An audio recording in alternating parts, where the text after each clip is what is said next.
Bonjour à tous, on se retrouve pour une petite combinaison, mieux de partie bien évidemment, les noirs, au trait, alors on voit une attaque quand même pour les noirs avec le roi blanc qui se balade au centre de l'échiquier, beaucoup de pièces encore sur l'échiquier d'ailleurs.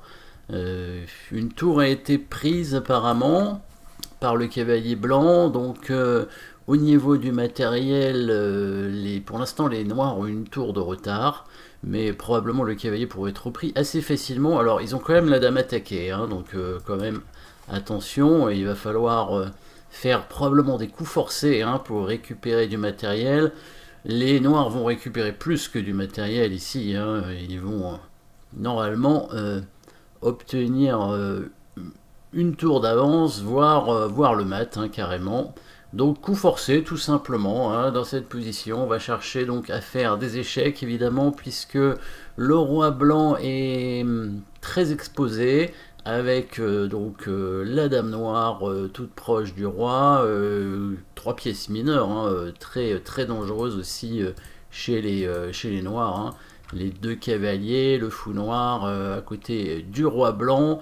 Des pièces en prise puisque le cavalier en F8 est attaqué, la tour 1 est attaquée, mais le roi blanc aussi est pas loin d'être attaqué. Donc on regarde les coups forcés en premier et en priorité. On va regarder évidemment l'échec de la dame en D4 hein, puisque ça permet de faire échec et sans donner de matériel pour l'instant. Donc c'est le premier échec qu'on va regarder. Si ça ne nous convient pas, on en regardera un autre, mais a priori, on va déjà commencer par celui-ci, dame D4. Donc qu'est-ce qu'il va faire?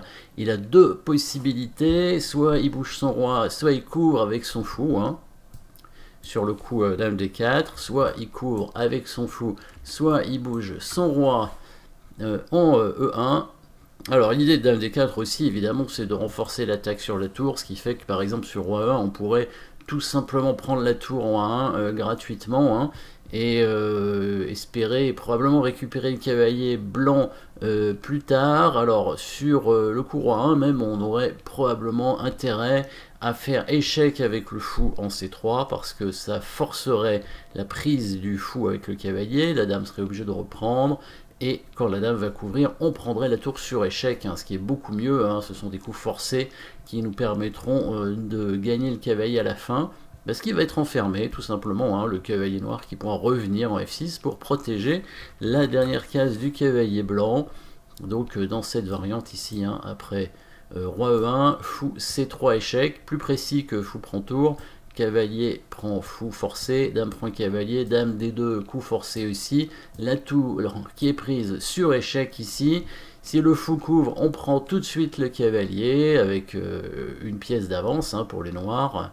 Donc une pièce, et puis on n'a pas compté les pions, mais il y a un pion d'avance aussi pour les noirs, donc ça devrait suffire pour gagner. Et si la dame couvre, on va évidemment tout simplement échanger les dames, le roi qui ne pourra pas prendre à cause de la fourchette, et si le fou prend, on peut éventuellement mettre le cavalier ici hein, pour reprendre la qualité, ou bien revenir avec le cavalier en F6, c'est encore mieux pour bloquer donc la dernière case du cavalier blanc qui se retrouve enfermé.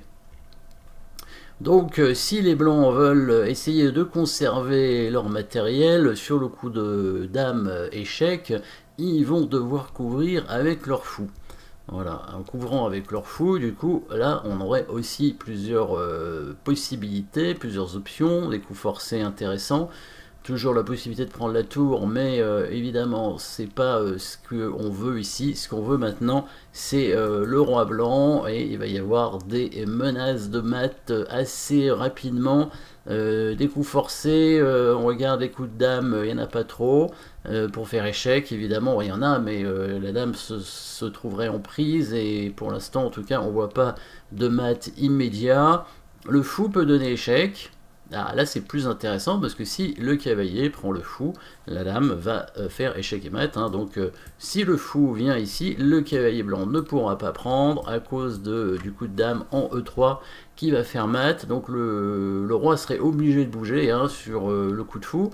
Si le roi du coup venait en C1, bon là on pourrait prendre la tour gratuitement. Hein, Peut-être en ne mettant pas de jouer d'abord le cavalier en E3 pour éviter qu'il soit pris par la dame, et comme ça on ferait une fourchette, étant donné que si le cavalier blanc prend le cavalier, on reprendrait sur échec comme d'habitude, et en plus la dame blanche qui pourrait revenir en B6, hein, donc dans cette position là, si le roi vient en C1, cavalier E3, voilà, fourchette dame tour, sachant qu'il y a une autre tour attaquée déjà, donc on va prendre beaucoup de matériel ici avec les noirs, et si les blancs prennent le cavalier, ce sera pire parce qu'on fait échec, le roi vient là, et la dame qui va faire échec ici avec la menace de mat, hein, les blancs qui seraient obligés de mettre leur fou devant pour parer, et là ils vont perdre beaucoup trop de matériel.